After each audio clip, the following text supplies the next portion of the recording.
नमस्कार माझ्या सर्व गोड ताईंना. हा रविवारचा व्हिडिओ आहे. याच्या आधीची क्लिप माझी डिलीट झालेली आहे.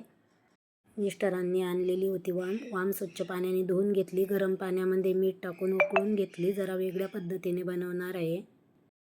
कांदा, अख्खे धने, खडे मसाला, लसूण आणि आलं छान भाजून घेतला. त्याचं वाटण करून घेतलेलं आहे.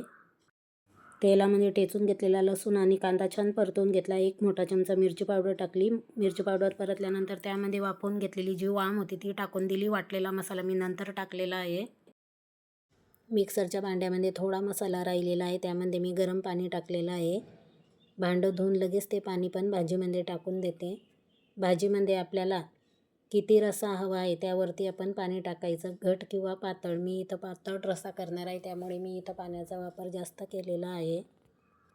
तुम्हाला इथं दिसत असेल भाजीला कलर पण किती छान आलेला आहे. भाजी आपल्याला कमी गॅसवरती शिजवून घ्यायची आहे. त्यामुळे काय होतं, भाजीवरती जी तरी आलेली आहे ती निघून जात नाही. गॅस जर आपण मोठा केला तर भाजीवरची पूर्ण तरी निघून जाते. हे तर बऱ्याच ताईंना माहिती असेल. त्यामुळे मी गॅसची फ्लेम कमी ठेवलेली आहे. भाजी टाकून दिली. भाजीमध्ये आपल्याला जेवढं पाणी पाहिजे म्हणजे पातळ किंवा घट ग्रेव्ही तेवढं आपण पाणी टाकायचं. मी गरम पाणी टाकलेलं आहे, तुम्हाला दिसले असेल. किचन ओट्यावरून एकदा कपडा मारून घेते आणि लगेच चपात्या पण करून घेते. दुसरी भाजी काय करायची तो अजून विचार केलेला नाही आहे. असं स्वच्छ किचन असलं की स्वयंपाकाला काही वाटत नाही. चपात्यांचं पीठ पण मी मळून ठेवलेलं आहे बघा. आता जेवढ्या मला चपात्या करायच्या आहे तेवढ्या चपात्या करून घेते आणि जे राहील पीठ ते फ्रीजमध्ये ठेवून घेते, कारण पीठ माझ्या हाताने जास्त झालेलं आहे. बघू आता.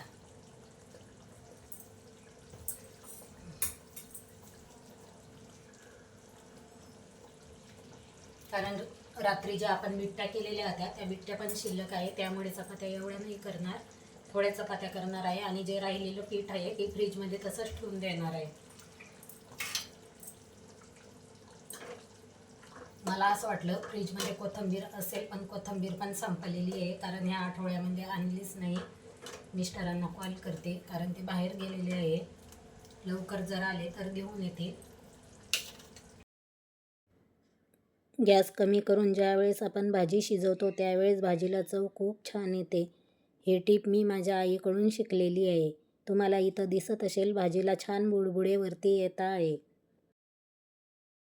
फ्लावर आणि बटाट्याची मिक्स भाजी बनवणार आहे. त्यासाठी कढईमध्ये तेल तापल्यानंतर जिरं, मोहरी, ठेचून घेतलेला लसूण, टोमॅटो, गरम मसाला, धना पावडर, मिरची पावडर छान परतून घेतली. परतल्यानंतर त्यामध्ये धुवून घेतलेला फ्लावर आणि बटाटा घातला. वरून चवीपुरते मीठ घातले.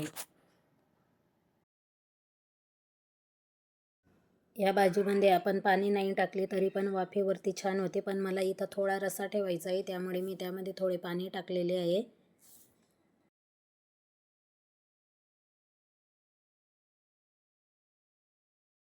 नाश्त्याची आणि स्वयंपाकाची जेवढी भांडी पडलेली होती तेवढी सर्व भांडी ड्राय बाल्कनीमध्ये ठेवलेली आहे बघा. जसं जसं भांडं पडेल तसं तसं सर्व मी इथं आणून ठेवलं.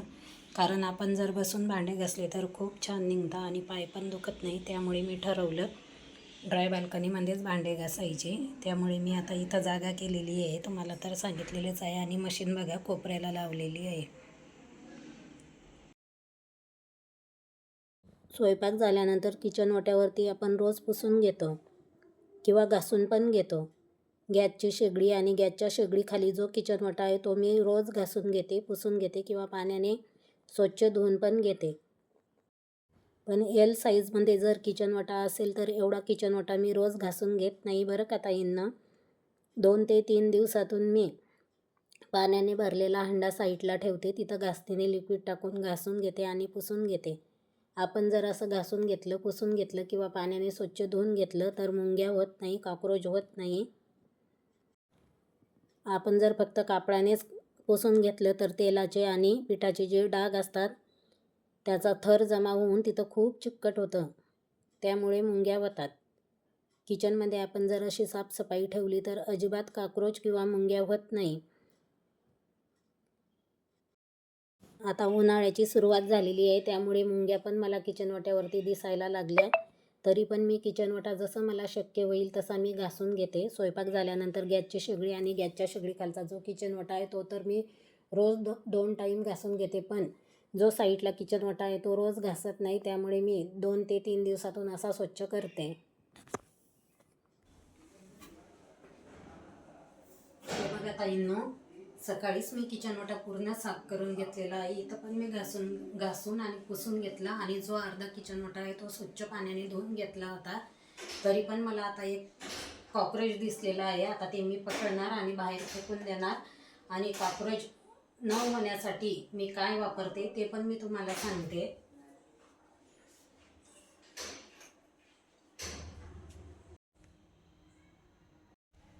बघा ताईंनो, ते कॉक्रोच कुठं होतं आणि आता कुठं आलेलं आहे. आणि जे छोटे छोटे जे चालताना दिसत आहे ते त्याची पिल्लं आहे. जी आपली लाईटीची शेगडी आहे त्याच्यावरती भरपूर वर आलेले आहेत. ते मी दुपारपासून विचार करते की मी आत्ता किचनची साफसफाई केली आणि एवढे पिल्लं आले कुठून. बघा बघा बघा कसं पडतंय बघा. आता त्याच्यावरती पाणी टाकणार आहे मी, कारण ते तसं हाती लागत नाही. तरी पण कसं वरती आलेलं आहे.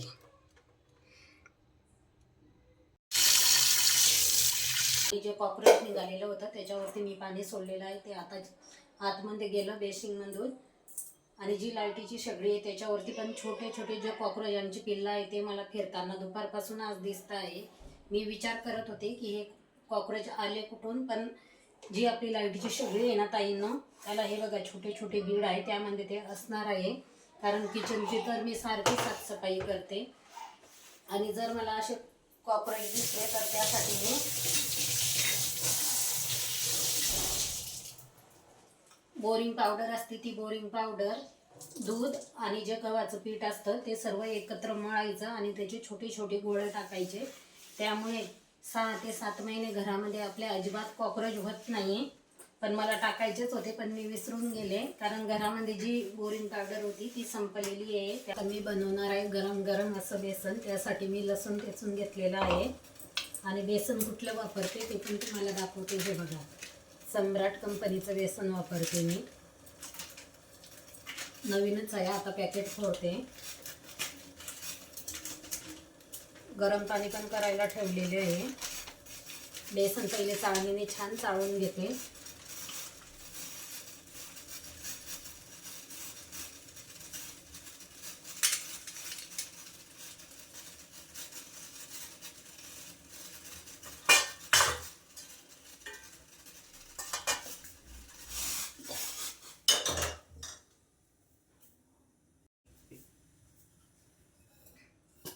पातेलं गरम करायला गॅसवरती ठेवलेलं आहे. बेसनाचं जे पॅकेट आहे ते लगेच मी असं ठेवून देते. डब्यामध्ये मला भरायचा आहे ते, पण वर डबा ठेवलेला आहे तो काढावा लागेल. जागच्या जागेवर जर आपण लगेच वस्तू ठेवली तर किचनवरती पण जास्त पसारा होत नाही आणि आपलं सामान पण व्यवस्थित राहतं. मसाल्याचा डबा पण जवळ घेतलेला आहे. कोथिंबीर नाही माझ्याकडे बेसनामध्ये टाकण्यासाठी, कारण घरामध्ये कुठल्याच भाजीचं शिल्लक नाही आहे.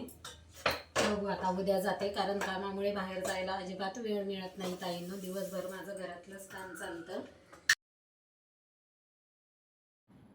ही संध्याकाळची वेळ आहे बरं का ताईंनो. घरामध्ये जर भाजीला काही नसेल तर झटपट होणारं, अगदी कमी साहित्यामध्ये बनवलं जाणारं बेसन आहे हे. तेल तापल्यानंतर त्यामध्ये जिरं मोहरी छान तडतडू द्यायची. 1 चमचा मिरची पावडर, अर्धा चमचा हळद घातली. मिरची पावडर, हळद आणि जिरं मोहरी परतल्यानंतर त्यामध्ये गरम करून घेतलेलं पाणी घातलं. पाण्याला आपल्याला एक उकळी आणायची. उकळी आल्यानंतर आपल्याला त्यामध्ये बेसन टाकायचे व असे हटवून घ्यायचे. खूप छान लागतं असं हटवून बेसन केलेलं. यामध्ये मी कांद्याचा अजिबात वापर केलेला नाही. आता काही ताई म्हणतील की कांदा वापरला नाही, पण अशा बेसनामध्ये आम्हाला कांदा आवडत नाही, त्यामुळे मी इथं कांदा टाकलेला नाही. जर आपल्याकडे कोथिंबीर असेल तर आपण ती टाकली तर खूप छान चव लागते. बेसन पण आपलं झालेलं आहे. मी गॅसवरतीच ठेवलं, कारण परत गरम करावं लागेल. गार बेसन छान लागत नाही. आणि ज्या परातीमध्ये मी बेसन चाळलेलं होतं तीच परात मी बेसनावरती झाकण ठेवलेली आहे. चला, बाहेर थोडे कपडे राहिलेले आहेत ते पण काढून घेते. जीनच्या पॅन्टी थोड्या वल्ल्या होत्या त्यामुळे मी दुपारी त्या काढल्या नाही. बाकी सर्व कपडे काढून गळ्या घातलेल्या आहेत.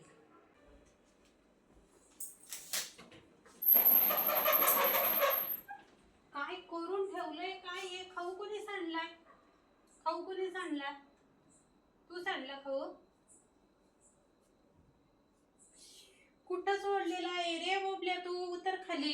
हे बघा ताईंनो, एक म्याऊचं पिल्लू कुठं सोडलेलं आहे. काय म्हणावं आता या पिल्लांना.